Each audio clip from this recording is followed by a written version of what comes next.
In today's episode, I'll be talking to Kristina about her experience in an abusive relationship, moving into a refuge, and learning to cope with the difficult emotions connected with this trauma. She also has some wonderful advice for you and tells us how she's thriving now. Welcome to The Secrets in the Powder Room, where we share stories and open up conversations about all the secrets women are forced to keep out of fear and shame. I'm Louise Bryant, professional certified coach, intuitive eating counsellor, and trauma-informed domestic abuse specialist and a survivor. I'm here to support you on your healing journey and help you feel like you're not alone. This is not to be a replacement of your own professional, medical and/or legal advice. This podcast contains adult language and content. Listener discretion is advised.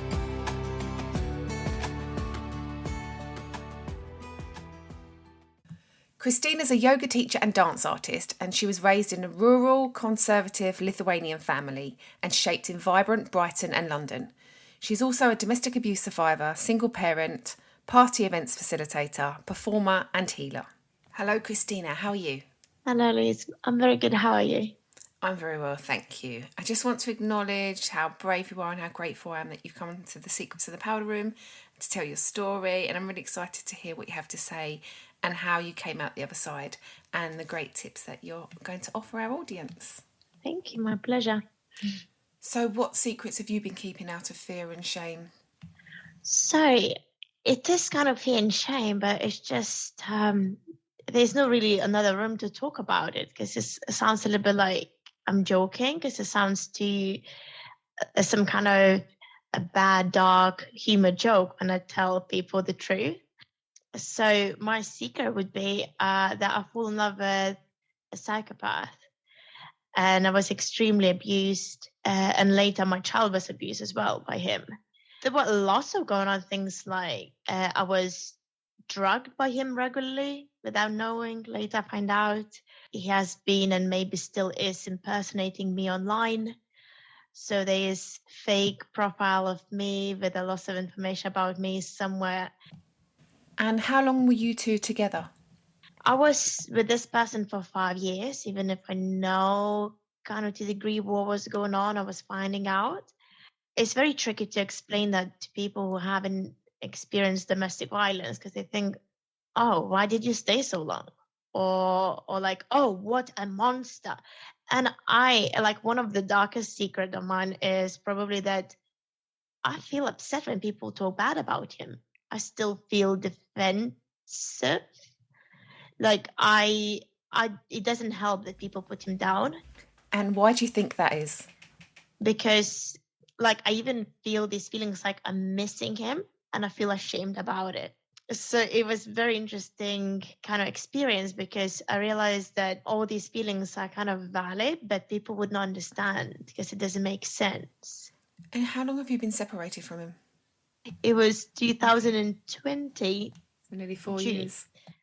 Yeah, so it's been a while. So when we separated, I moved to emergency accommodation with my daughter.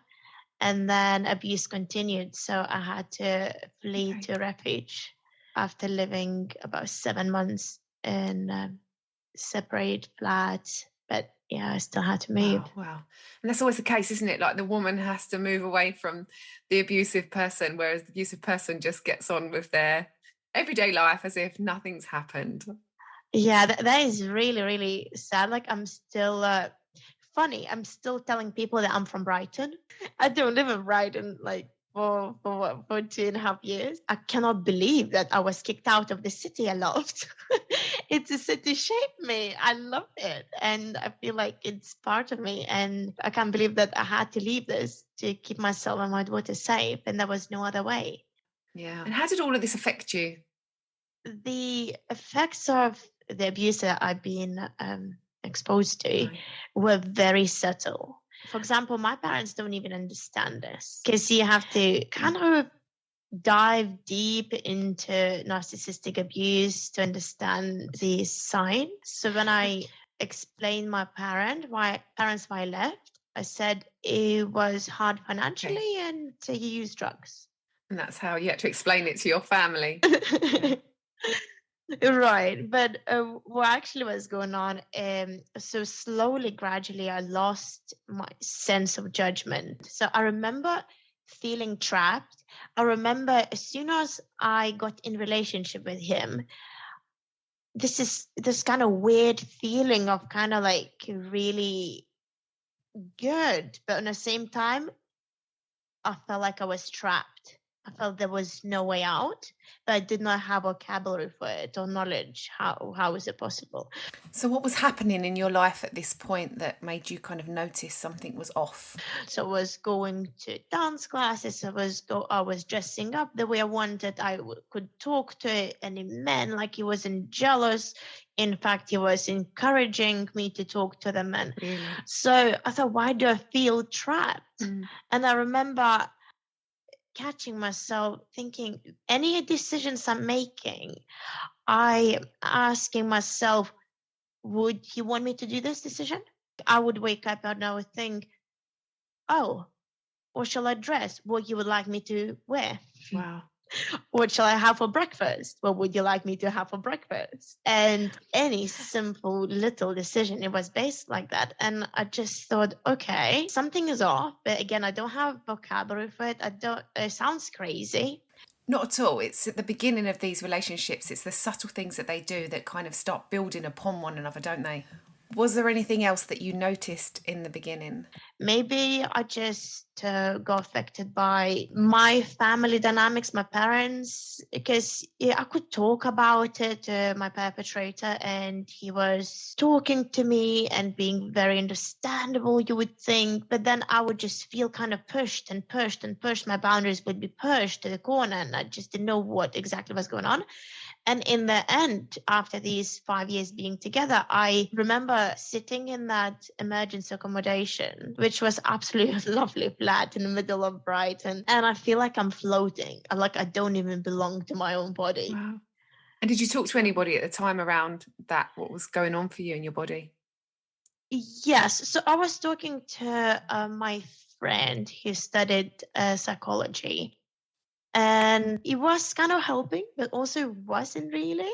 It was because I think when we talk to our friends, they kind of project lots of their feelings about it. You kind of lose sense of yourself even more because you think, oh my God, my friend thinks I should do this, but I don't know what I should do. I don't even know who I am. Wow. Can you remember any of the effects that this had on you at the time?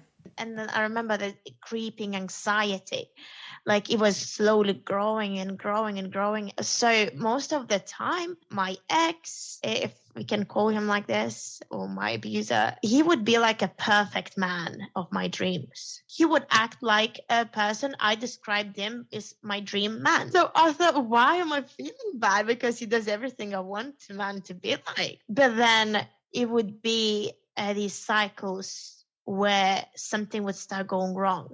And I have this feeling that he is acting all the time. And I thought, that's crazy. Who would do that? And why would they do that? And then slowly, this invisible tension builds up. And I know that something awful is going to happen. So then he would start kind of little comments that would make me feel uncomfortable. But like really subtle, like the ones like, even if your legs are so short, I really prefer your legs than what a society would think is really nice legs, like long and skinnier. I'm just curious. You said that at the beginning he was like your dream man, your ideal man. Did you disclose to him at the beginning what your ideal man or your dream man would be? Yes. Interesting. Yes. Interesting. Yes. So, and he suddenly became everything I told him about. And he actually tried to carry on with it. So he would actually commit to being disciplined with his gym, with his diet, with his routine, the way he would talk, words he would use, tone of his voice. During sex, he would do exactly the way I would want him to do. And he would really listen. And I think, oh, well, that sounds like his dream man. Yeah. And then, so slowly, that act started slipping. And it would be quite bizarre because you think, what just happened there? So in the beginning of a relationship would be like, okay, that was weird. Did he have some kind of psychosis episode where he started like shouting opposite things that he would usually say? I remember like one of the first things he did, that was my birthday. Classic birthday spoilt. I was talking to my colleague who came to say happy birthday, and he started shouting that, oh, did you just have sex with him? Mm. And I thought, that's so bizarre. There's nothing like he would ever say. He's so like open-minded. Yeah. and then next day, of course, he said, oh, I'm so sorry. I was so drunk. Like, I should never drink again. And that would be okay. Well, it's like he couldn't keep up the act. Every now and then the act that he was doing, his guard would come down and his true colours would just pop out. Yeah. And it got more and more bizarre. So like, and he would make it more and more playing by rules. So I think, so very quickly in the beginning of a relationship, he sensed that my boundary is physical abuse. And if there was any sort of physical abuse, I would just leave. For him, that was his boundary? Yes. Okay. Not my boundaries. Okay. So I remember he got angry, and one of these episodes where again, maybe it's just alcohol makes him crazy. So his hands were swaying in front of my face, and he's like big muscular man, and his arms, I'm like, no, I'm not going to tolerate this. I said, just get out and don't come back. And then of course some love bombing comes up. There was alcohol. Actually, I used this substitute, and like, I'll never do that again. It's just, I think he blamed steroids. And he said, okay, I'll never again. I'll use it. I tried. It's not for me. I think, okay, so you never did anything like that again, ever. Okay. But he used another tactic. Yeah. So remember in the same episode, he asked me about my previous partners. And I didn't want to tell him. No. Because I knew it would be a problem, and I didn't want to share anyway. So I wanted to answer something that he wouldn't question anymore. So I disclosed with him that I was raped, which is true, by a stranger. So slowly, my abuse became sexual abuse. Wow. He realized that I was afraid of men, because he realized I was afraid of that person who raped me. Yeah. So, of course, now looking back, everything is very clear. But then I thought, okay, he's acting strange. So in the beginning, he says, it triggers him when I wear something appealing. So in the beginning, he liked you wearing revealing clothes and talking to men. And then all of a sudden, it was an issue for him. And what else was going on that you found a bit strange in the beginning? So things would be really good and he would disappear. You could be anywhere. Like you could go to the shop to get some sweets or toilet paper, and he would not come back. How long for? Day. And what would his explanation be when he got back? He would come back like really, really anxious. So at this point, I didn't know he was using cocaine. And he would look really paranoid and scared. And I thought something happened to him. So in the beginning of relationship, his excuse was that he was doing this secret job. He couldn't tell me. So he was collecting money from someone, like bad guys. And I thought, something dangerous happened. So I thought, okay, so maybe he was just protecting me, didn't go to my house because he didn't want people know where I live or something. In fantasy world. So there was all these lies and fantasy in the beginning. So what happened next? Then later, I noticed this pattern. And then he said, it's my anxiety. I try to seek for help. People don't understand. And you're the one who are here to support me, kind of. And he looked really, really scared and really paranoid. And his face would be different. And it was thinking, oh my God, what's going on with this person? I thought, okay, no problem. Let's go to the therapy.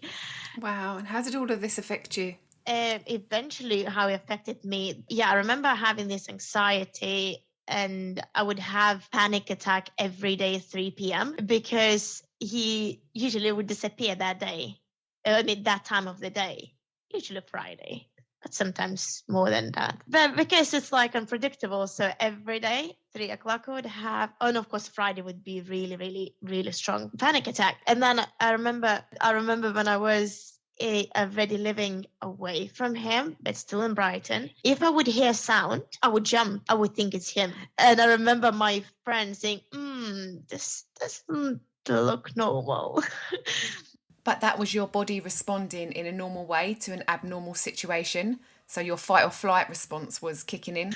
And also what happened is I started disliking myself because like the best qualities of mine, my strength, were shamed. And also they were keeping me stuck with him because like my sensitivity, my empathy kept me kind of around him because I felt sorry for him. And that's really common too. We have empathy and therefore we feel sorry for them and want to help them and want to fix them. Yeah, this like so strange behavior would happen. And then I would see him actually suffering. And I still believe that he was suffering after. And this is where arguments could happen with other women. I could talk about it because I believe he's actually suffering. I don't think anybody in the world wants to be an awful, stinky, shitty person. So I believe that. I just think that he doesn't really want to change either, or he doesn't want to put effort in changing either. But, you know, like he would like to create a story for himself that he's a good person, just something is wrong with him. And it's not nice to be in that state, right? Like he's victimizing himself. And basically what happened, I was feeling sorry and I wasn't feeling enough sorry for myself. And I got so bad. I got to this degree where I felt like if I carry on like this, either I'll jump in front of the car. And that wasn't the scary part. Mostly scary would be that my daughter would stay with him without me. And at what point in your relationship did you have your daughter? How soon into the relationship was it? Oh, usual after 6 months being in an abusive relationship. Okay, yeah. I mean, 6 months I got pregnant. It's, standard. And what sense did you make of all of this while this was happening to you? Okay, so what sense I made out of it wasn't my empathy that held me in that relationship. As soon as you ask your brain a question, brain comes with the answer. And that would be, okay, I was raised when I was a child that troubles make you good, like a good person. Or another one, you never leave your family member when they're sick. So then obviously it would be kind of against my core beliefs to leave him if I think he is like this because he's sick. Then I was thinking, okay, so I grew up in a country where patriarchy is so like very, very normalized. Also, I grew up in a country where all our authenticity was taken away by Russians, where all elites or anyone who had the opinion were killed or taken to another country to like unlivable land to die. So I think there's some kind of blurred boundaries about it, like in my core beliefs, or like even thinking about females being abused, burned for no reason really, for speaking up for at least like a couple of thousand years. Yeah, I mean, it's not funny, but like it's kind of like when you think, oh, how did you end up like this? And you think, well, there's many reasons why. All of this while trying to make sense of it. And then I made sense of it was that I don't need to find the reason why in that moment. I need to find a way to escape. And for me to sit down and chat about it with my girlfriends, like it's not going to do me any good. And what's the biggest lesson you learned from all of this? And the biggest lesson I learned, probably one of the biggest lessons, I will come up with another biggest, is that I needed help. I am pretty sure he is a psychopath as well. It is possible for one person to destroy your life if they want it. Oh, totally. And that's what their power and control that they want is setting out to control everything, your thoughts, your actions, your everything, isn't it? So that's like their whole reasoning behind it all is to control another human being, and that human being for him at that point was you. Yeah. Yes, that keeps them safe. Yeah, that gives them that feeling that they're craving for, and they will do whatever it'll take. And if person has psychopathic kind of traits or just lack of empathy, that means they'll take anything it'll make them gain that control and that power. So I felt like I needed help because he knows me. He knew me so well. So he read my diary when we got in relationship after like 6 months. So around the time you got pregnant? Oh, yeah, I was already pregnant, and he read my diary, yes. Okay. Yeah, and so I remember trying to leave him then, and I remember I left home, and that my belly is poking out. I'm thinking, I have nowhere to go. And I tried to call a few friends, they didn't answer, and I by that time, I didn't talk to them anymore anyway. Well, where am I going to go? So my best option was to go back and kind of make him feel bad what he did, so he would kind of drop a little bit of the abuse. Yeah, I didn't know that I could go to refuge. I didn't know such a place existed, and I didn't know I would qualify for that. And at what point did you realise that this was abuse and you needed to do something about it? Interesting, because I kind of knew from beginning, but I also didn't listen to that voice. It's like I remember just being so amazed by his charm, by his power. I remember him coming in my coffee shop where I worked, and he would just be so like present, and like it's like everyone else would kind of be nearly afraid of him because would stop and listen to him because his voice is so deep. And I would be so mesmerized by that. On the same time, I knew from the day one there was no way to come out, and my life will never be the same. Wow, that's like being under a spell. Exactly. This is what my dad said. It's like being under this spell. Yeah, I just remember like as soon as I went on a date, then he came straight to my workplace. He kind of marked this territory there, and then he like next day anyway, it's just that kind of power trip, the way you would talk or the way you would make me feel.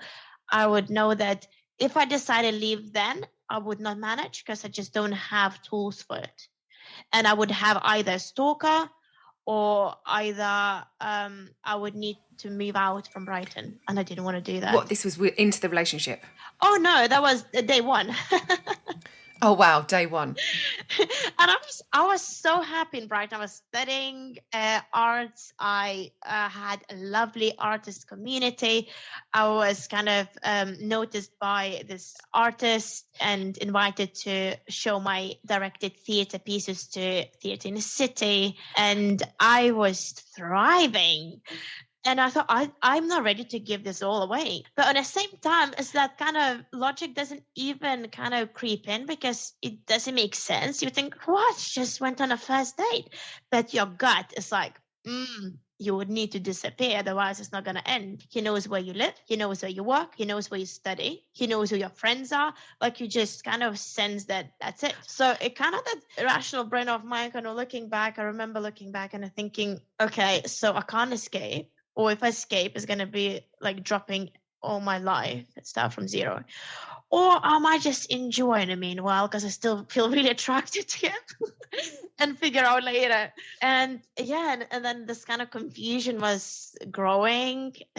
On the same time, he would do everything I wanted. And so for me to survive it all, during it was really hard.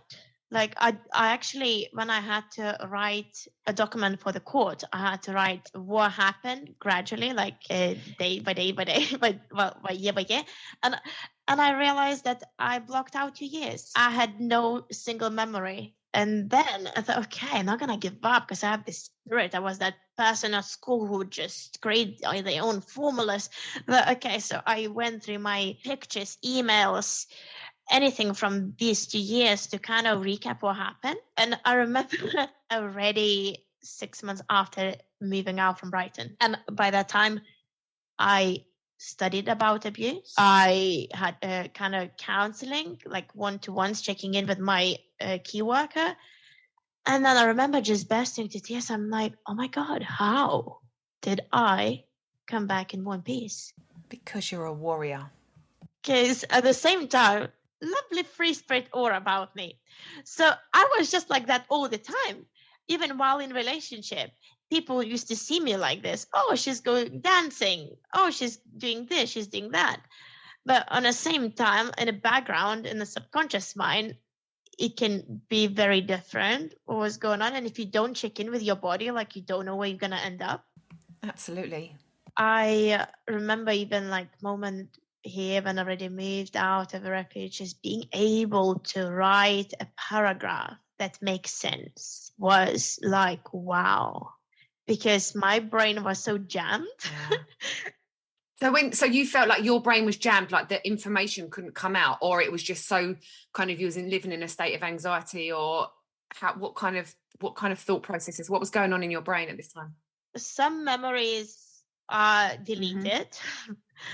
Then I would go through this kind of cycle of feeling free and happy, or finally being free or living away from this man and seeing my child getting more confidence and positive things going on.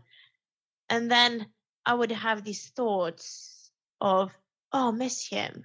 Oh, it wasn't that bad. And I would just stand back and watch these thoughts. So that, okay, I think it's time to journaling. I remember that was very kind of significant moment as well. What helped me to recover, I was journaling at night. So because I had this blockage about writing diary after he read my diary. Absolutely, naturally, totally. Yeah, funny enough, I'm still jumping up and down, but after he read my diary, slowly, gradually, he became my diary. I would go back home and I would report him everything that happened to me. Really? Wow. I didn't realize that until something happened. So he pretended to be a friend of a person I talked to in a gym. And he used the information I told him what I talked to him about. Okay, that's so confusing.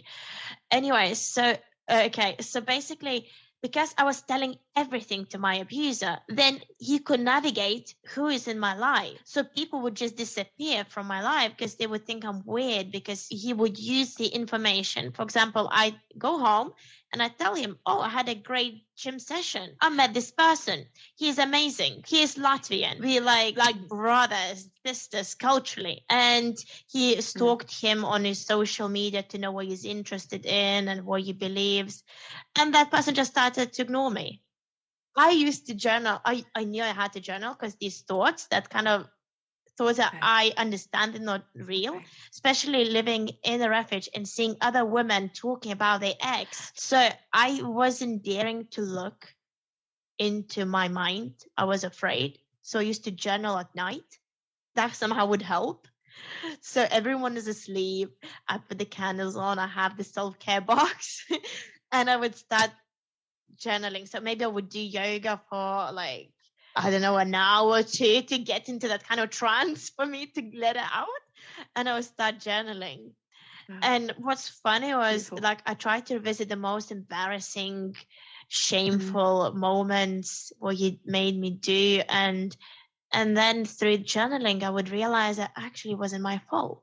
And I thought, wow, that's really working. But that was probably the biggest help that helped me to survive and to heal. Because what I seen around most of women, if not all, in the refuge, they went back to their abuser or they found another abusive partner. You have to do the work, don't you? You have to kind of do the work on yourself. You have to do the courses that are available to find out the red flags and, you know, be able to spot these things. Like, I mean, you said a day that it took when you was like, and if you had known then what you know now, do you think perhaps you may have taken it? I know you said before that you felt that there was no way out. He knows where you work, he knows where you live, but do you honestly feel that if you'd known then what you know now about abuse, that you could have potentially avoided some of what had happened? Yes. First of all, I would know now from his body language that he's abusive. As simple as that. You learn that in the course. And now I feel like I'm this kind of like freak. Actually, I really like watching people because from a dance background, I love observing body languages and how it affects our mental health. And it's fascinating. But now after doing the course, I can spot straight away what kind of abuser he or she is from the body language. Nice. And tone of the voice. And it's like, oh my God, it's like no one can see this. but I can kind of like... Yeah, like you have a secret insight into people's thought patterns. Yeah, it's quite fascinating. Yeah, it's very fascinating that you feel that you can tell what type of an abuser someone is just by their body language after doing the course. So what other significant things have you learned from doing the courses? Trauma bond is not love. And we will be attracted to people that our kind of souls, the way I see it, they have to learn certain lessons in life for that expansion. And for example, what I see, what happened with me and my ex, that I needed to reconnect with my power, with my authenticity, and boundaries. Yeah, and I think authenticity is mostly I had to find out who I am. And for me, like I had lessons in life, but I had to kind of flee. Like I left Lithuania because I felt like I couldn't be myself. Then I left the house I lived with these people who were not nice to me. And I just felt like I was not myself. I had to leave. And then that lesson is escalating. And then I had the most terrific relationship with a very dangerous person who I would not be able to be authentic at all. So what changed and how comes you're so authentic now? So the question was, when I left this abuse, who am I? Who is that authentic me? What does it mean, listen to your heart? We all share these words, just listen to your heart, like be authentic. But what does it even mean when this abuse is kind of been for centuries in a way towards women? So I think what helped me to survive and thrive was kind of really start listening to my body, like truly listen to my body and learning not to be judgmental. It really helped, of course, being yoga teacher and studying about it. There's so many beautiful resources out there because like we all have that feeling in our chest where we feel contracted or feel expanded. It's as simple as that. And expanded doesn't mean like not being afraid of it because you might feel afraid like more than anything else in the world. For example, when I knew I was trapped with my ex day one, and my heart knew I wanted to leave, but I didn't know how to express it. And I had to learn quite hard way. And do you think that now you've got to a place where you actually know yourself again? Yes. And how long do you think that took you? So I guess it took me all my life. When I left abusive relationship and when I accepted that I needed help, and I rejected all help from people that wanted to give me advice, but they didn't have education in that. They didn't have training how to deliver that knowledge. Because, for example, my friend studied psychology, but she didn't know how to deliver it without making me feel worse. So I stopped spending time with people who I would feel drained after. And that was really tough because that my family members, my best friend. So I had to reject certain people, and it would be really hard because it's nice talking to them, but after you feel like shit. But if you're being really truthfully honest and have that notebook and record your feelings after being with certain people or doing certain activities, you know if you're energized or if you're drained. Yeah, absolutely. I took all courses. I took all help that was available. I took all free stuff. I was so grateful for that free pasta. I didn't like word survivor because I didn't want to end with survivor. I survived, I wanted to heal, and I want to thrive. And I think it's important what questions we ask to ourselves. If we ask, how am I going to survive this? Your brain is going to come up with the answers. And you're going to be just surviving. But if you ask yourself, how do I thrive? Then your brain is going to come up with the answers. So what would be your biggest bit of advice for anyone listening today? Never, ever judge yourself for what you feel. Your feelings have amazing value. And if it's confusing, then write them down, or if you have an analytical brain like mine, where I would just like map it out and make a meaning, or seek for professional. Never ask for advice. People like your friends. I mean, the point is, when you ask your friends advice, what are they going to say? They're going to project their fears on you. So leave him. Yeah, right. So what did you do? Call National Domestic Violence Line. So this was a savior number one with me. It's not strength to stay in abuse, because I think a lot of women especially feel like they're strong, they can stay, they can handle it. It's not strength. In fact, I quite like this person told me, and it's kind of like an arrogance if you think about it. Because if you think about the situation, you're an abusive person, like it's kind of, wearing a head guard, and you're being punched and you're being punched and you're being punched. I can take it. That is kind of like that a little bit dynamic. I had this within me that I thought, I'm strong, I can handle it. I can find a solution how to make this work. I'm not going to be a failure who took a child away from a father. It's not strength to be able to cope. Well, yes, you need to cope to survive, but then you need to admit that you need help and seek for adequate help from people who studied it or people who understand it, people that make you feel good, not only during the conversation, but after you feel good. Because we need that energy to live and then to heal and then to thrive.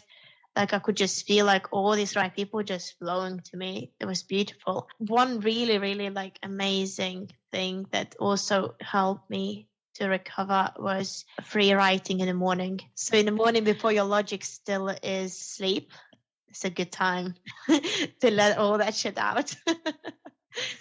You mentioned before about free writing in the evening. So what would you suggest? Writing in the morning or writing in the evening? So if something is bothering you during the day and you don't quite understand, like we often judge our feelings like, how can I feel this way? It's so good. I feel guilty for feeling angry at him. Or like if there is that kind of thoughts, then night writing is good because you still kind of a little bit like sleep it, and it gets in that kind of different vibration where you can actually do better healing, at least. Yeah, at least in my case. But then sometimes you don't really have these thoughts. You feel them. Or you might be distracted during the day and you think you're fine, but then in the morning you wake up, and for example, I used to wake up with this horrific weight on my chest, and I would not know what it is. But it started from being in an abusive relationship. So I would wake up and I would write tension in my chest, need coffee. And then it would develop to like it just the way our brains work through association. Like in the end, it would be a lovely poetry about my life, and I would understand that what it is, and I would then revisit these traumatic moments. I would remember that, for example, that moment with the pregnant belly, when I looked at the belly and I couldn't leave, and I would give myself that time to have a good cry about it, because then I didn't have luxury to have that time to cry. I was busy to survive. So if my body wants to cry about it, I'm allowing it. And then if my body wants to get naked in a balcony and be in the sunshine because it feels good, I'm letting it. Because I think we need to learn to listen to ourselves. We listen to our thoughts because they have a like naughty child, if you think about and they're like, mommy. They're not going to shut up until you listen. Eventually you're gonna hear that subtle, quiet child in your head to have a go, have a turn. You're like, oh my God, yeah, that will be valid information that to help you to heal, I promise. Thank you so much, Kristina. So how can people connect with you if they want to know more about how you help people who've been through domestic abuse? Yeah, so I teach one-to-one yoga, I teach body work. I kind of help people to listen to that body. That it sounds very easy maybe for me, especially with the background I've done. But I think with a little bit of guidance, people get great results. Also, I'll be teaching essential dance fit courses for women where they can reconnect with their sense, with their essence, with their sensuality. And this will start in September 2023. Okay, and are these online or in person? They'll be in person, it'll be in London. Okay, awesome. Is there anything else that you would like to add? I wish that people would understand that abuse can happen to anyone. And as horrific experience as it is, it can be amazing training. It's like a boot camp where you nearly die, but then you get your results. So you can learn so much out of it. And then you have so much, you're reclaiming these parts of yourself and you can really thrive after. And if I didn't go into that relationship, I wouldn't be here where I am mentally. I would be stuck and repeating same pattern over and over again with a little bit less extreme abuse. Yeah, wonderful. I say similar. If I didn't go through what I went through, I wouldn't be here today helping all the women that I help and doing what I do. Who's to say where I'd be if I was in a less abusive relationship, but just putting up with just crap? Exactly. You kind of have to go through it all to kind of understand what healthy is and what works for you. Well, thank you so much for coming and talking on the podcast. I hope that you had fun. I hope that you are happy to share your story and you're confident enough to know that the message that you're putting out there will help lots and lots and lots of women, or maybe men as well. Thank you for joining us in this episode of The Secrets in the Powder Room. If you want to connect with Kristina, please see the links in the show notes. And if you have a secret that you want to share, either anonymously or on the show, please message me at thesecretsinthepowderroompodcast@gmail.com or connect with me via social media.